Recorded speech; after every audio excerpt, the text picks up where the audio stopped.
Today we're going to see how to check the automatic transmission fluid level in a 2003 Toyota Corolla. We're also going to mention when the oil needs to be changed and what type of oil needs to be added. All of this is done according to the manufacturer's specifications. We're going to use the manufacturer's recommended process to check the level, and first of all, we're going to mention when it needs to be changed. In the case of Toyotas, in this case it's a 2003 Toyota Corolla, the manufacturer recommends inspecting the transmission fluid every 30,000 miles and changing the oil every 60,000 miles. The oil specified by the manufacturer is precisely this one, the original Toyota oil. We'll mainly find this oil at Toyota dealers, and we'll find them there, and that way we won't get into trouble. We're using the most suitable oil for the transmission, and for any vehicle, the best thing to do is use the original oil. That way we avoid problems, since if we use incorrect oils, it can cause damage to the transmission or other problems. So to avoid problems, we are going to use the one specified by the manufacturer, which is the original oil, in this case Toyota transmission oil. So, once we have reviewed the specifications, we are going to review the procedure for checking the oil level, since it is very important. So, first of all, we are going to start the vehicle. We are going to drive it so that it warms up and reaches normal operating temperature. The car will be at normal operating temperature when the temperature gauge needle is about halfway up and the engine radiator fan has activated. When the vehicle is at normal operating temperature, what we have to do is park it on a level surface and with the vehicle in idle gear. We are going to move our gear selector lever through each and every one of the gears until we return to the parking position. Then, we leave it there. We continue with the car in idle gear. So, let's go back here and take the dipstick out, clean it, and put it back in. Let's wait a few seconds, take it out, and check the level. I'm going to show you the scales that we have here. In the case of Toyota cars that have this type of dipstick, let's look at a scale. We have the first scale, which is the cold scale, right here.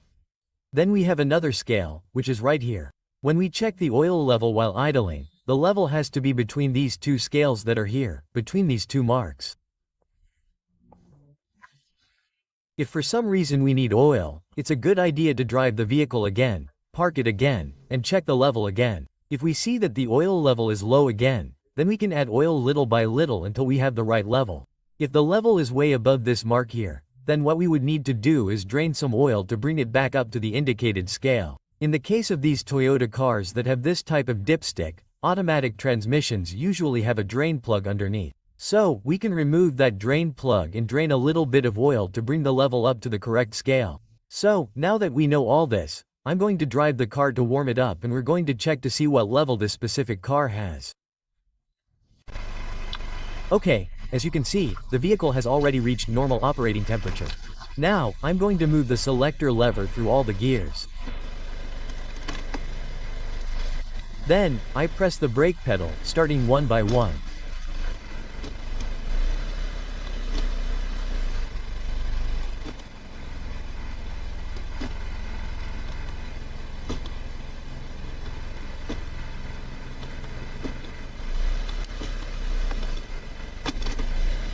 There it is. Now I can proceed to measure the oil level there in front. Okay. Now they're nice and ready to measure the level. Let's take out the dipstick and clean it first.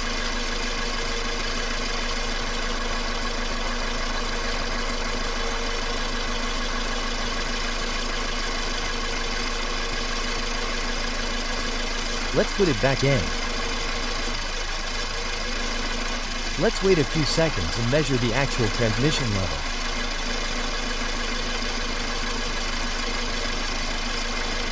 Now, I don't know if you can see it. I hope you can see it, you can tell, but the level is pretty low. I don't know if you can see it on camera, but the level reaches more or less up to here. I need all that to get the correct measurement, which would be here.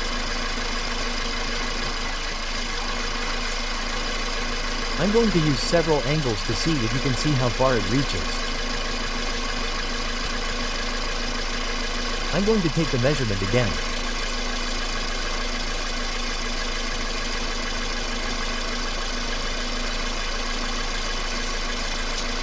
We'll repeat the measurement.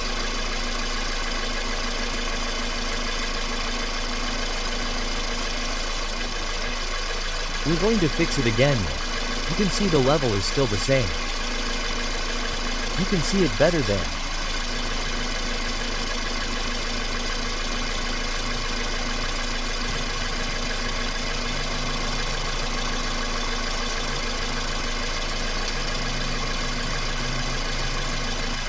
What I'm going to do next is turn off the vehicle and start adding a little more oil until it reaches the correct marks. Okay. Before adding new oil, I'm going to first do a quick inspection of the condition of the oil in the transmission right now. So, I've already put some new oil on this white plastic, which is what's there. So, I'm going to compare it with the oil that comes in the transmission. I'm going to take this out with the dipstick, take it out a little bit more to compare.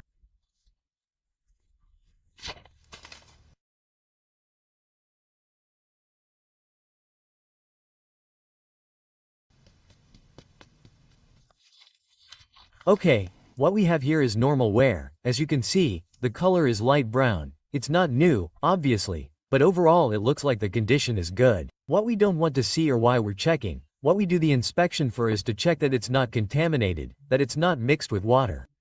When it's mixed with water, then you can tell when the water and oil mix. It looks quite suspicious. What we also have to check is that it's not black, that it's not too dark brown or black, or that it doesn't smell burnt. The main thing we have to check is that it doesn't have foreign particles too. As long as it looks like this, it's normal wear, as you can see here. The only problem we had is that the level is low, so we're going to put in a little more new oil, the correct oil. So, now we're going to proceed to put in a little more oil.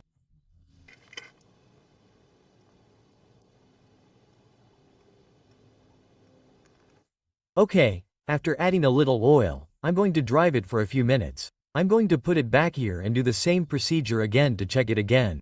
And if I need to add more oil, I'll add more. I'm going to keep going until the level is exactly where it should be. Okay, after adding oil, this is the third time I've done this process. Let's see if the oil level is ready now.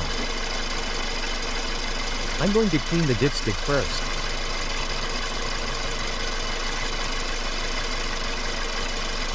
And we're going to check it again. Wait a few seconds. Let's check the level to see if it's correct. Now yes.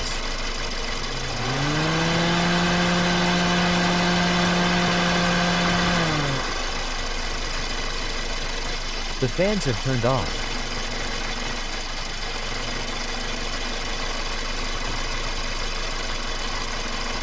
Let's see, now I don't know if you can see it, but we've reached the H scale, which is more or less up to here, and it seems that we practically have the correct oil level.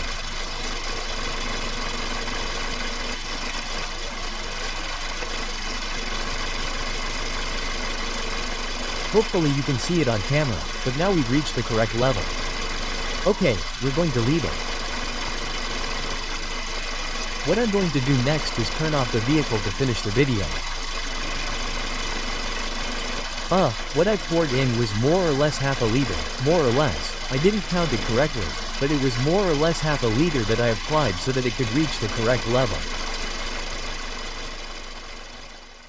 Okay, we've already inspected the oil, we've already checked the level, we've already added oil so that it would be at the correct level. The only thing left to do here is to check for leaks, and that's pretty much it.